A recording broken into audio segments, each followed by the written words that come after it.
এই কথা সত্য যে জীবনে কাউকে সফল করতে হলে তাকে একা ছেড়ে দিতে হবে। সে ধীরে ধীরে সামনে যাবে, বিপদে পড়বে, কান্না করবে, অবশেষে সে একা থাকা শিখে যাবে। জীবনে একা থাকা শিখো, একা থাকার অভ্যাস করে নাও। কেননা এটা সত্য যে পৃথিবীতে যত সফল লোক আছে তারা একা থেকেই অনেক কিছু শিখেছে। একাকিত্ব তোমাকে সবসময় সঠিক পথ দেখাবে, কোনটা সঠিক পথ, কোনটা ভুল পথ, আর তুমি জীবনের কোন পথে চলেছ সবসময় সঠিক নির্দেশনা দেবে একাকিত্ব। তুমি দেখবে এই পৃথিবীতে যে একাকিত্বকে উপভোগ করে, শান্ত থাকে, সে তার স্বপ্নকে নিয়ে তত বেশি সিরিয়াস থাকে।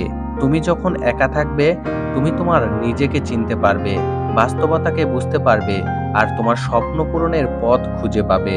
তুমি হয়তো দেখে থাকবে, যখন মানুষ দুঃখ পায় তখন সে একা থাকতে পছন্দ করে। কেননা যখন সে একা থাকে তখন তার প্রশ্নের উত্তর সহজে খুঁজে পায়। ঠিক এই রকমই জীবনের সঠিক রাস্তা একাকিত্বর মাধ্যমেই দেখতে পাবে।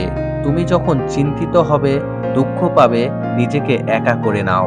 পৃথিবীর ফালতু লোক থেকে আলাদা হয়ে নিজেকে নিয়ে চিন্তা করো। কে কি বলল, কে কি করলো তাতে তোমার চিন্তা করার দরকার নেই। তাদের সাথে তোমার কোনো লেনাদেনাও নেই।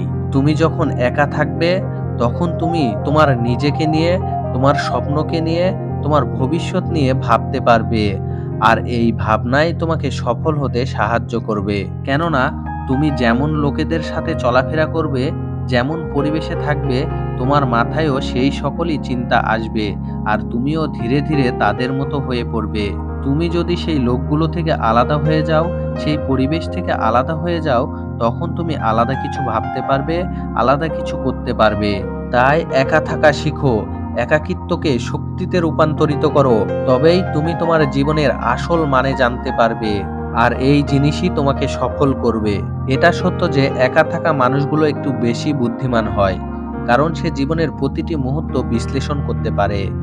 কিন্তু যখন কেউ চিৎকার চেঁচামেচি কোলাহলপূর্ণ পরিবেশে থাকে, সারাদিন ব্যস্ত থাকে, সে একসময় ডিপ্রেশনে চলে যায়। কেননা সে নিজেকেই চেনে না, নিজের দুর্বলতা জানে না। এজন্য নিজের দুর্বলতা, নিজের ভুল, নিজের শক্তি ও নিজের লক্ষ্য বোঝার জন্য ও জানার জন্য মাঝে মাঝে নিজে একা থাকো। জীবনের আসল মানে বোঝার চেষ্টা করো। একা থাকার মাধ্যমেই তুমি তোমার জীবনের আসল মানে বুঝতে পারবে। প্রথমে তোমার একা থাকতে অসুবিধা হতে পারে, কিন্তু যখন তোমার অভ্যাস হয়ে যাবে তখন এই পৃথিবীর কে কি করলো, কে কি বলল, কে তোমাকে ভালোবাসলো আর কে তোমাকে ছেড়ে গেল, এই সব বিষয় তোমাকে চিন্তিত করতে পারবে না। তুমি যখন একা থাকবে তখন তুমি স্বাধীন, আর তখন তুমি সঠিক পথেই চলতে পারবে। তুমি হয়তো শুনে থাকবে, অন্যের মাধ্যমে সেই জেতে যার জেতার ক্ষমতা নেই। কিন্তু যে একা চলে সে নিজের চেষ্টায়, নিজের ক্ষমতায় জীবন যুদ্ধে জয়ী হয়।